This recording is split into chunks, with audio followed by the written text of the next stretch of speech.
Alright, I wanted to make a quick video regarding this surly troll I built roughly about 12 years ago. Alright, everything I see in this video about the surly troll I believe is directly relevant to the replacement currently offered by Surly, the Surly Bridge Club. As you can see in the diagram, the frame geometry is just about exactly the same, and where it differs is just to accommodate the larger diameter wheels, which is a 27.5. Couple of other differences are the Bridge Club does not offer mounts for V-brakes, and it does not have a suspension corrected fork. I had a certain philosophy that I built this bike with, and the components I chose 12 years ago. I wanted this to be a timeless bicycle. I wanted it to be reliable. I wanted it to be easy to fix and maintain. I wanted it to be very versatile and flexible if I wanted to take it on the road, if I wanted to take it on single track, or if I wanted to go bike packing with it. I wanted this one bike to be able to do it all. I also wanted to be very comfortable. I wanted to use high quality parts on this bicycle. I wanted the parts easily sourceable and parts that have been around for decades, so no crazy proprietary parts. And I also wanted this to be very unassuming and not flashy, and so it would not draw attention if I were to lock it up anywhere. And these philosophies or goals dictated the design choices and the component choices that I ended up building this bike with. And I've been very happy with it over the past 12 years, and so I felt like it's due time to make a video about it. A little bit about myself. I rode BMX bikes as a kid. Then I had a Diamondback Outlook, which I put tons of miles on, which was actually a very similar layout to this bicycle. And then I rode a Hardtail Trek 6500 mountain bike, eventually then made this bike, and eventually got a Trek Fuel EX8 full suspension 26er, which I still use periodically. But hands down, my favorite bike, and if I could only have one bike, it would be this Surly Troll right here. It's truly a do-it-yourself and a do-it-all bicycle. Starting with the frame, I went with obviously the Surly Troll frame in medium, and as you can see, this is one of their very first frames. They say it comes with the suspension corrected fork. And so if I wanted to drop this fork out and put a suspension fork in there, I could. This bicycle frame has tons of braze-ons. It also allows for disc brakes or rim brakes. I am using rim brakes, and that was a design choice I made I'll go into. This frame can actually fit 26, 27.5, and 29-inch wheels. And it can also fit very wide tires if need be, and I like that design feature. The rear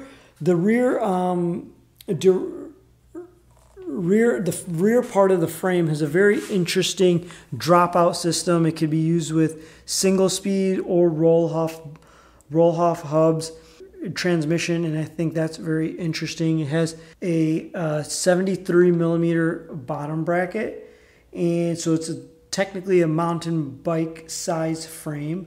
The newer Surly Trolls, I mean, these frames have been discontinued, but I believe the Bridge Club has this too, has the NOT, G-N-O-T boost rear dropouts. And so it gives you the flexibility of using with adapters, quick release or through axles, anywhere from 135, 138 millimeter to 141 millimeter. And the other reason I really like this frame is it's super overbuilt. This frame is actually made by Quality Bike Parts. Quality Bike Parts was made, I think, back as a company founded in like the 1980s, I believe. And they just provided quality bike parts everywhere. And instead of them really buying Surly, they actually made Surly to sell bicycles and bicycle frames. And so these are excellent frames. I believe they're made in Taiwan in a very reputable frame manufacturer. And this has 4 chromoly double-butted steel. And so this is an extremely durable and sturdy frame. And that's the reason I really picked this steel frame. And I also wanted to have the flexibility of running different wheel sizes. I have a preference for 26-inch wheels, primarily due to my size and also at the time of build, the availability. And so 26 inches before recent were very easy to find. Were pretty much the Indian industry standard for mountain bikes, other than road bikes, which use 700cc wheels. 26-inch wheels and tires were totally ubiquitous. And I also purposely went with rim brakes because I wanted this to be very reliable and very durable. And so rim brakes are pretty hard to mess up. Disc brakes are a little bit more finicky. If you bend a disc, you have to remove that disc to continue with your ride because it will not let your wheels spin.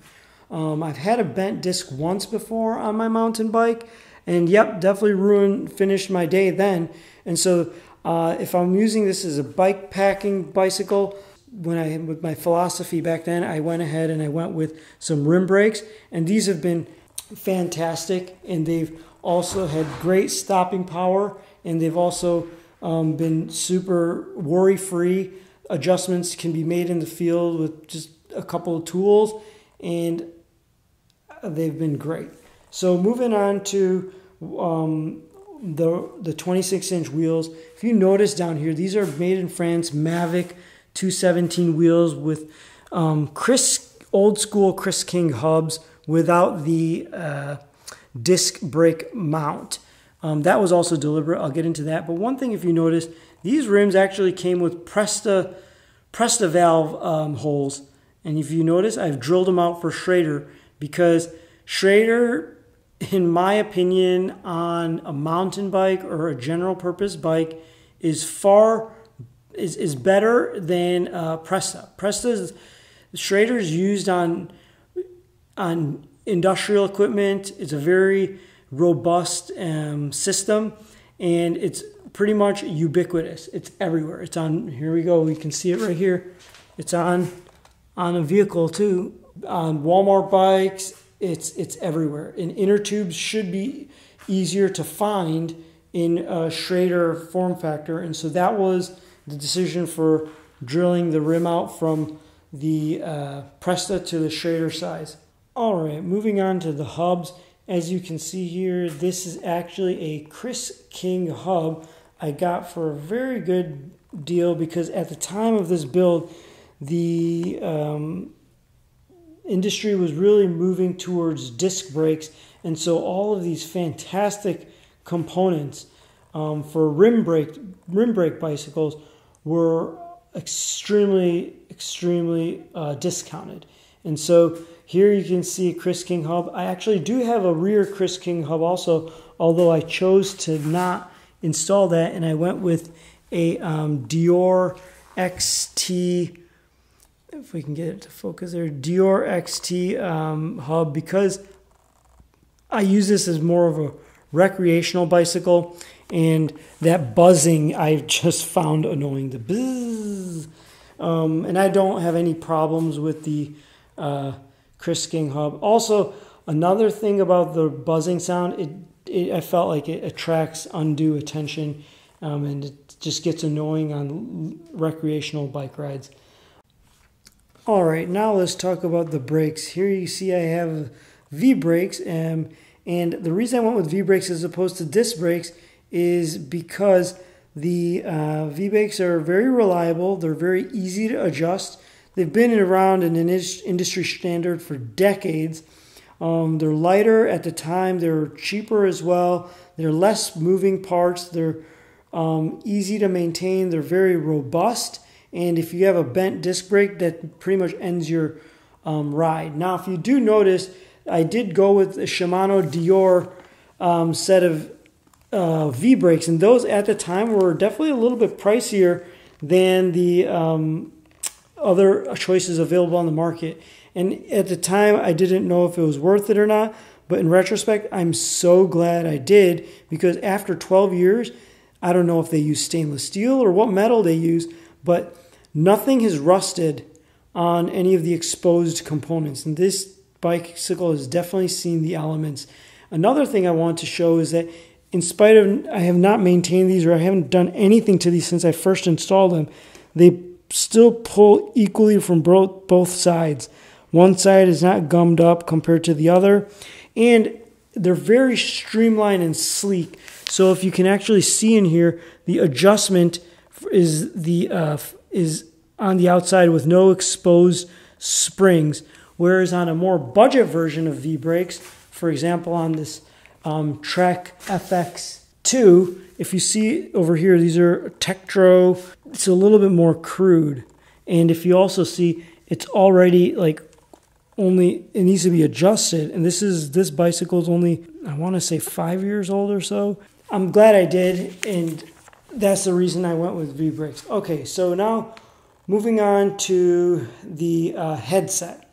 If I could go over and do this again, I actually installed a Crane Creek 110 headset here, and I mainly did because I just wanted I was younger at the time, I wanted a really cool part.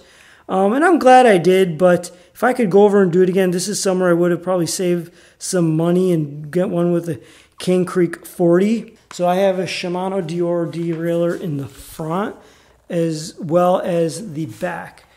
Now the reason I believe that, which I'm glad I went to the derailleur, is that these pieces that are part of the derailleur are not actually stamped metal like they are on the more budget versions. It's just either cast aluminum, or it's like an aluminum piece of metal that can't be damaged or bent. It can be scraped up and become marred, but the actual component will not be bent. This whole thing is made out of aluminum as opposed to stamped metal. Here you can't say the same. This part is stamped metal, probably for weight savings, but this part is all made out of aluminum. Whereas in more budget versions, as you can see over here, this looks nice and all, but this is stamped metal. It's not actually aluminum. You can see it's folded there, and this as well down here is none of this has rust on it either. After 12 years, and this is still in very good shape. I do clean this periodically. So this part does get some maintenance. All right, now talking about the bottom bracket and the crank set. I went with Hollowtech 2. I just recently had to replace it because I couldn't notice until I took it apart, but one of the sides was very, very gritty. It was actually the drive side. The original crank set had the BB51, which was actually replaced by the BB52, which is now replaced by the MT501 Hollowtech bottom bracket. And the 51 had some problem with the seals, that they updated it with better seals, and so that's possibly why I had the issue with it getting all very gritty. But at the same time, easy to maintain. The part only cost me $20. at least 10 years of life out of that bottom bracket that I just replaced, so well worth it. Now regarding the seat post, I just have a regular aluminum seat post here, nothing special. Handlebars, $20 set of carbon fiber handlebars. If I could do this again, and I eventually may upgrade this, I would rather have a aluminum set that's swooped back. The reason I want the aluminum set is every time I lay the bike down, this end of the carbon fiber has been getting chewed up. Now if you see here, the handlebars, this is very unique. I put Tourna grip on here, grip for tennis rackets, and I find it pretty comfortable. It's pretty absorbent for sweat. Now moving on to the brake pulls, these are just regular Avid brakes. All right, regarding the tires, I have some Panaracer High Road V 26 by 1.5 tires. I need to replace these tires. They've still the original tires. They still work. They're super heavy. They're 650 grams, and I'll probably replace these with the Schwably Marathon Supreme. All right, well, that's my Surly Troll build.